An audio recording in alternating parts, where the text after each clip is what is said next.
The first time I heard talk of the new harvest gods, I was scavenging in the ruins of a collapsed shopping center. Rubble had caved in most of the roof, glass shards glistened under a hue of dusty weak sunlight.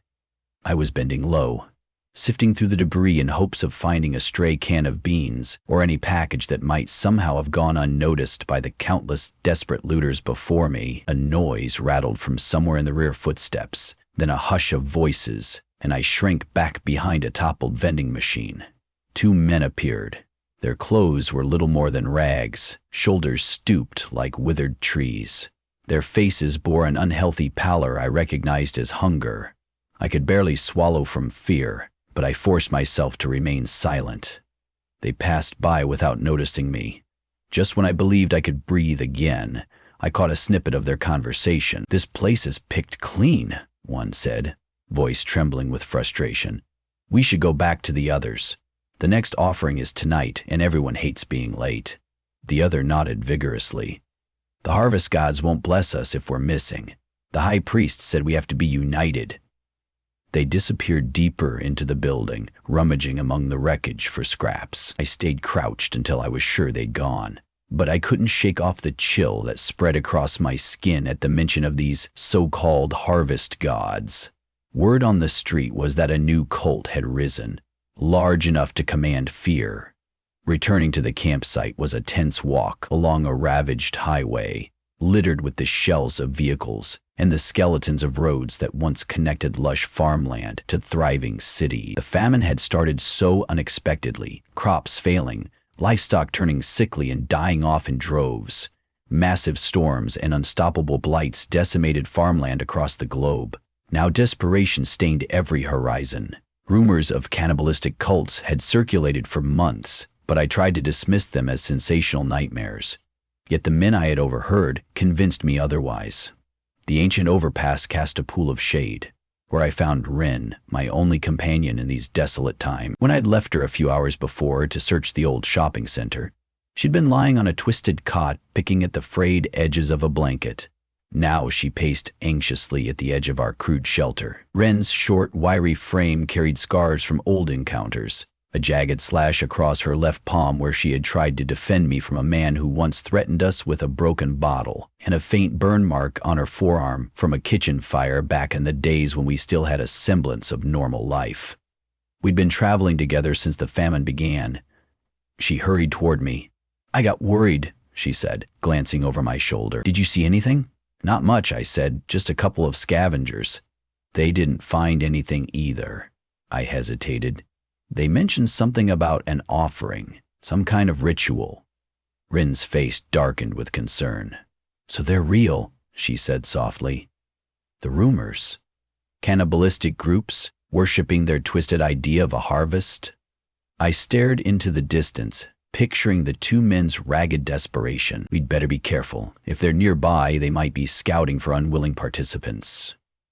That evening, as the sun dipped below the horizon, turning the sky the color of a bruise, Rin and I prepared a small cooking fire. We were down to our last can of corn.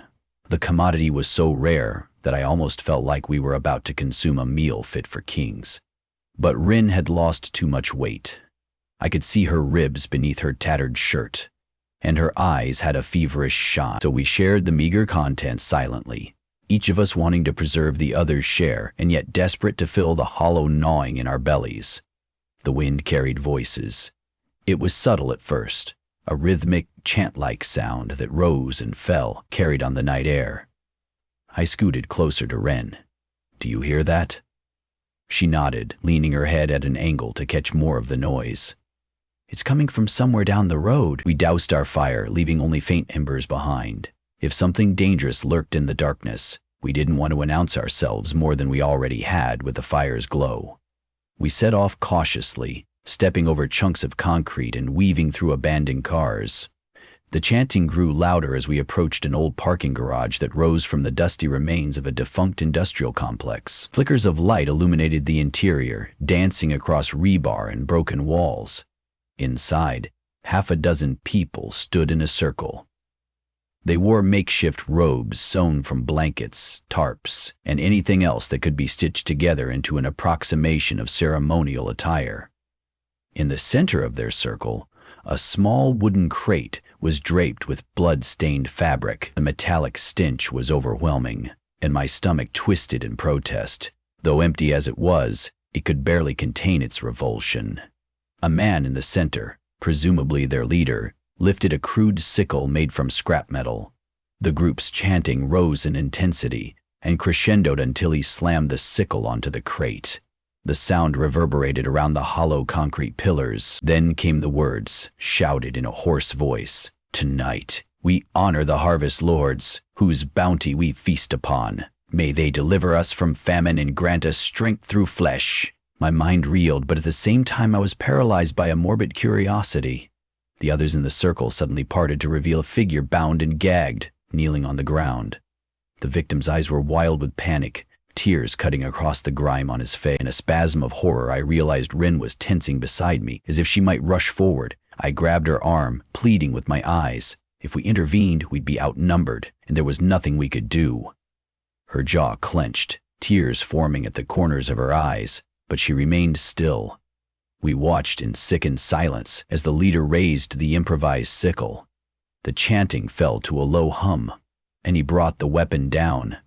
My eyes clamped shut, but I could still hear the agonized moan, the scraping of metal, and the triumphant shout from the circle.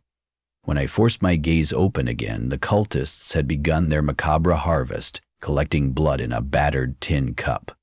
They passed it among themselves, each taking a sip before raising a hand skyward in reverence. I turned to Ren, whose face was pale as moonlight, yet streaked with fury. I gestured for her to follow me out of the garage the way we'd come. Best not to risk trying to creep by them. In the delirium of their ritual, they might be less observant, but one misstep could cost us our lives. We retreated slowly, clinging to the shadows. Several hours later, back at our overpass camp, neither of us could sleep.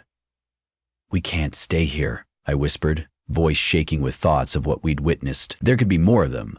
We don't know how many." Ren nodded grimly. "We have to move on. Tomorrow morning we'll leave, but tonight we stay hidden." Sleep was a torment of nightmares. I saw the sickle glinting in the gloom and heard the cult chanting, summoning unspeakable horror to feed upon our hearts. My mind concocted monstrous images of towering harvest gods, half human, half carrion crow, looming in the darkness, demanding we turn on each other for survival. I woke multiple times, heart pounding, sweat cold against my skin. When dawn finally arrived, murky and sullen, we gathered what few possessions we had and started walking north. The farmland that had once fed entire cities was rumored to be in marginally better condition there, some said. Pockets of resilience still existed, overlooked by the government efforts that had long since collapsed. We hoped we might find something, a hidden orchard, a well-stocked bunker, or at least a safer refuge. The highways were deserted except for the occasional huddled group of desperate refugees. Some limped hollow-eyed along the cracked asphalt, while others barely seemed alive. We gave them a wide berth, as trust was a currency rarer than food. Mid-afternoon, we found ourselves trekking past a withered cornfield. The stalks were blackened, leaves drooping. It looked diseased, as if starved for life.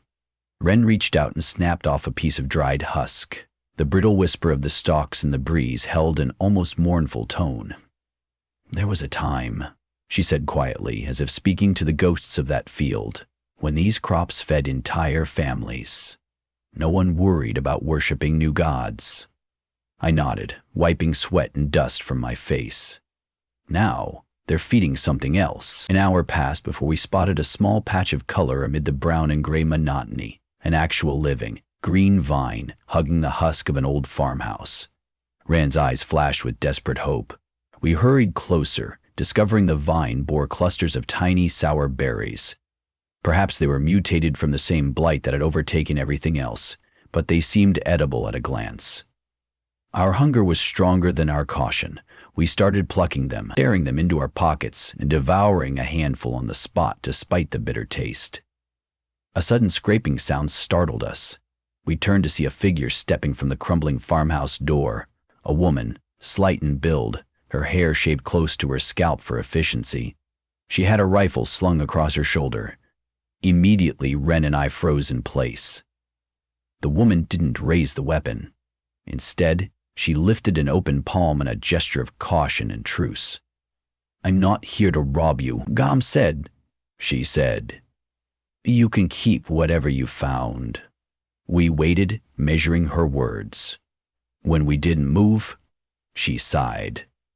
"My name is Jacinta. I used to be a farmer out here before everything went to hell." Ren spoke first. "We're not looking for trouble. We just need food." Jacinta nodded, a weary acceptance in her eyes. "I know the feeling. This place has been mostly picked clean or destroyed, but that vine's been a little help." She glanced at the dried cornfields. "It doesn't grow well, and it's making a lot of people sick, but it's better than nothing if you do it in moderation."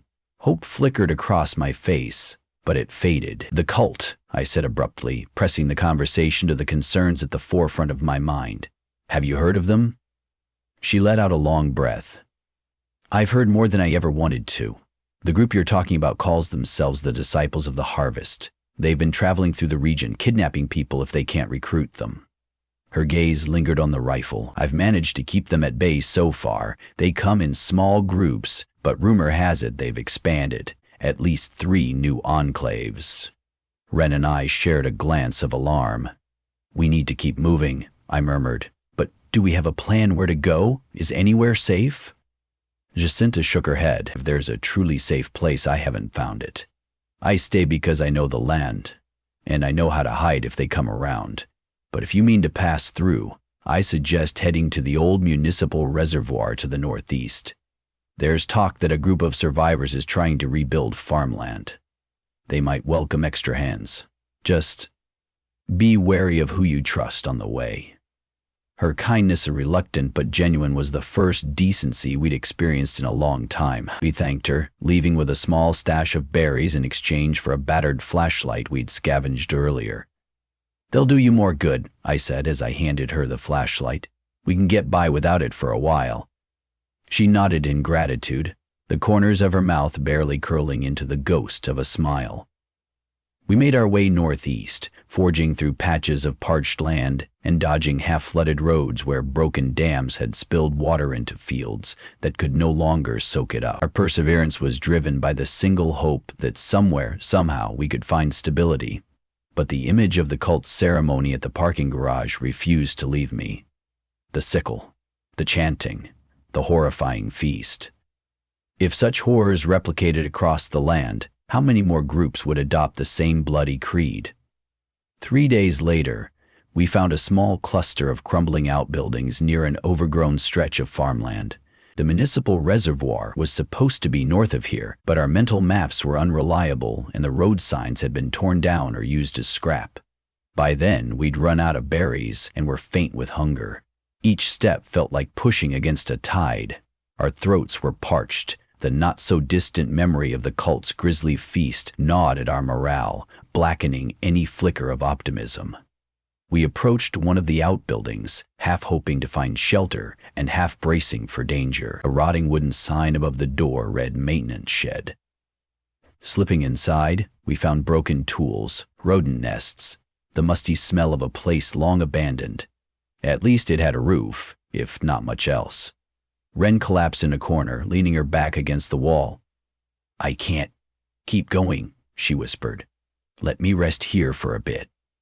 I nodded, crouching beside her.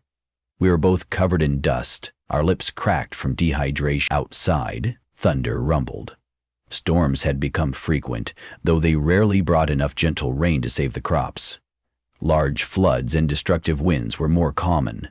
Before we could decide our next move, a voice cut through the silence. "Don't move." My pulse jumped.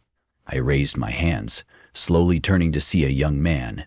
He looked almost as haggard as we did, but he held a knife with a steely desperation. Behind him stood a taller, heavier figure with a large wrench in his grip. "We have nothing worth stealing," I began softly. The man studied our meager belongings, a near-empty backpack and the clothing on our backs. His eyes flicked to Rin, noticing she was barely capable of standing, let alone putting up a fight. After a tense pause, he lowered the knife a fraction. "We're not thieves. the taller man rumbled. We ran from a bigger group that called themselves Harvest Disciples. We're just cautious. I let out a shaky breath. We've run into them too. Are you alone? They nodded, and an unspoken understanding passed between us. None of us wanted trouble, and none of us had the strength for a prolonged confrontation anyway. The shorter man extended his hand in a gesture of weary truce. Name's Miguel, he said. My friend here is Draven. With caution, I offered my name, and so did Ren. We tried to appear non-threatening, and they did likewise. In these times, forging alliances was a delicate dance edged with paranoia. They had been hiding in the outbuildings for a couple days, evading a roving band of the disciples. According to Draven, who had spoken very little until that point, the cult was searching for offerings to appease their new gods. If the cult's harvest was insufficient, if no animals could be found, human flesh provided the ultimate sacrifice. As we listened to Draven's account, Ren's eyes flickered with alarm. We had never heard the cult's beliefs explained in detail. He seemed to know more than we did, describing a hierarchy of priests who claimed special knowledge of the famine's end. They believed that by consuming human flesh, they took on the spiritual essence of those sacrificed, each victim's life force fueling the renewal of the land. Their twisted creed preached that once enough blood had been spilled, the old farmland would flourish again under the blessings of these newly created harvest gods. Night fell.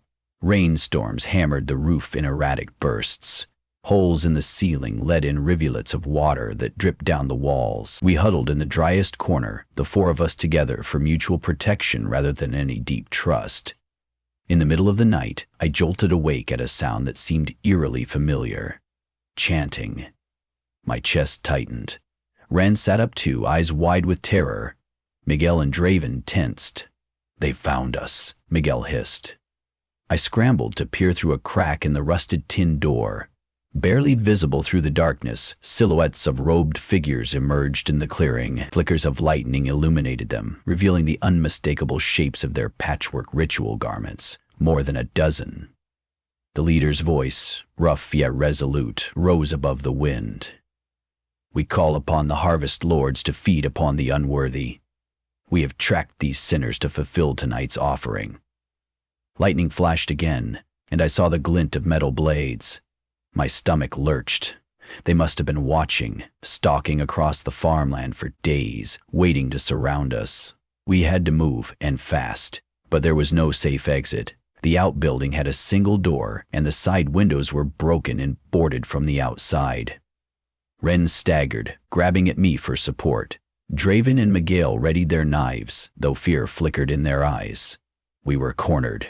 Rain battered the roof, interspersed with cracks of thunder, and the chanting outside built to a deafening swell, as if the storm itself was responding to the cult's unholy appeal. Then the chanting quieted suddenly. My heart pounded in my ears. A voice boomed. Bring forth the blighted ones. Their flesh shall cleanse the famine. I caught Draven's gaze. It was frantic. We were trapped. As the hair on the back of my neck prickled, I realized that the only way out might be the roof itself. Desperate adrenaline surged through me. If we could climb, maybe we'd slip out through a gap or tear in the metal overhead. I motioned toward a rickety wooden shelf. Miguel caught on first. He hoisted himself up, jamming his shoulder against a weak section of the roof. With a tortured screech, the corrugated metal peeled back enough to let him squeeze through. Draven went next, pushing upward against the shelf. Ren struggled to her feet, but pushing her upward felt like trying to lift a lead weight. She groaned, face pinched with exertion. Then, as we were halfway there, I heard the door crack. The cultists had begun forcing it open. Miguel reached down through the opening in the roof. He grabbed Ren's arm, pulling her with all his strength while I pushed from below. She disappeared through the gap. Then I scrambled onto the shelf. The rotted wood threatened to buckle under my weight, but I managed to grip the edges of the torn metal. Thunder crashed again, droplets of water spraying in my eyes. An instant before I hauled myself through, the door finally gave way with a splintering sound. Shadows lunged inside, the cults chanting, rising in triumphant glee. I heard yells as one of them saw me escaping. My muscles burned, but I forced myself upward. Strong hands from above grabbed my arms and dragged me. My legs flailed for a moment, nearly caught by grasping fingers, until I kicked. Rain drenched us the moment we emerged onto the roof. I heard them screaming below, furious that we had evaded capture. Without time to plan, we slid over the roof's edge, landing hard in a muddy patch behind the shed. Mud splashed into my mouth, choking me with the taste of dirt and panic. Wren stumbled, coughing, but Draven pulled her forward. We dashed into the cornfield, brambles scratching our legs. The blackened stalks provided some cover, but the cult was not far behind. The robed figures fanned out, guided by lightning flickers in the white-hot glow of frantic mania. Through the roar of rain, I made out the bark of orders. Our group forged deeper into the field until the rotting vegetation thinned near a drainage ditch. The ditch was swollen with rainwater, an angry current rushing toward a stream. With no better option, we sloshed in, water rising to our waists. The frigid shock momentarily stole my breath. We half waded, half swam along the channel, keeping our heads low. The cult's voices were more distant now, though occasionally we heard an unearthly wail as they hunted for us. Eventually, the channel took us away from the farmland, down a slope of jagged rocks and twisted metal debris.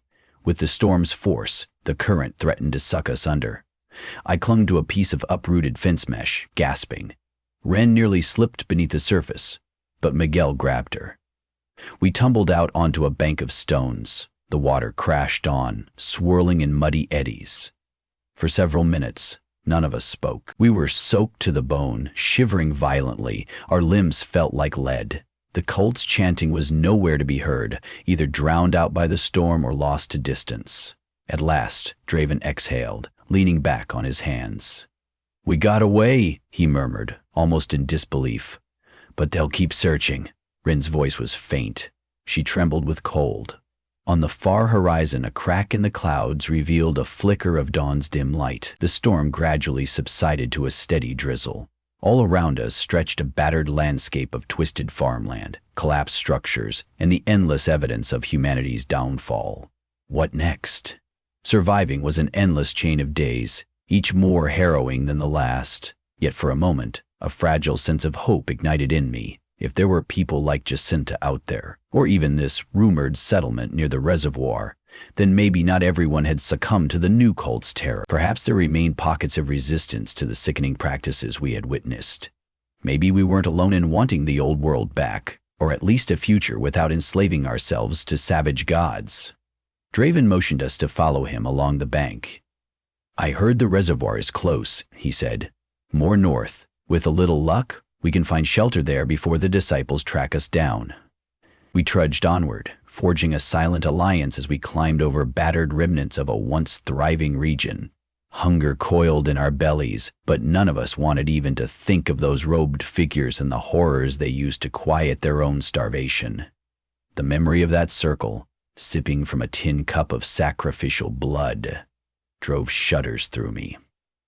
North we went, ignoring the scrapes and bruises that bled into the ragged edges of our clothing. There were times as the sun rose higher when Wren stumbled, and we all paused to help her limp onward. Thunder rattled in the distance, but the day was mostly calm now. The clouds tinted pink and orange from morning light. It was an almost beautiful sight, if one could forget the bleak reality around us. As we neared the final ridge, a faint glimmer of water sparkled in the valley beneath. The reservoir, the place of rumored farmland. It was smaller than I'd pictured and ringed with ashy soil, but near the shoreline, scattered rows of green shoots were visible. Someone was cultivating a garden there with care. A battered fence outlined the perimeter, and I glimpsed a few makeshift shelters. It might not be the haven we dreamed of, but it stood as a defiant sign of life. We exchanged exhausted, hopeful looks. Perhaps this settlement could offer a bastion against the rising cults, a final stand for those of us unwilling to kneel to the harvest lords. We quickened our pace as best we could, ignoring the throbbing in our muscles, letting the meager promise of safety guide our feet. Behind us, the world still lay in tatters. Desperation, famine, and the darkest corners of humanity gave rise to horrors that clung like a plague to the land. Yet, with that reservoir in sight, the seeds of something new, call it stubbornness, resilience, or even an old begotten faith, awoke within me. I'd witnessed sacrifice, tasted the iron tang of terror in the air. I'd seen people fall to the lure of savage worship in exchange for mere survival. But looking at the small settlement below, I wondered if, just maybe, there was another path. The new cult was rising, unstoppable in its fervor, but so long as a single grain of hope was planted in the scorched earth, we who still believed in a different future might stand a chance. Wiping the sweat and grit from his face, and for the first time I saw something close to a smile. Rin inhaled unsteadily, letting her amazement at the green shoots fill her eyes. Draven let out a breath he might have been holding for miles. Without speaking, we all shared the same understanding. We might stumble, we might lose, but we would not succumb to worshiping a terror that thrived on the flesh of the innocent. We would do everything in our power to defend whatever slender progress we found, whatever tenuous promise might sprout in this ruined world. Rain dripped from my hair, trailing across my cheeks, like tears for all that we had lost. But as I gazed at the reservoir, something sparked in my chest, a fierce conviction to resist. Because, even in this harvest of fear, where new gods demanded blood, human decency and solidarity could still be seeds for a more precious harvest in the days to come.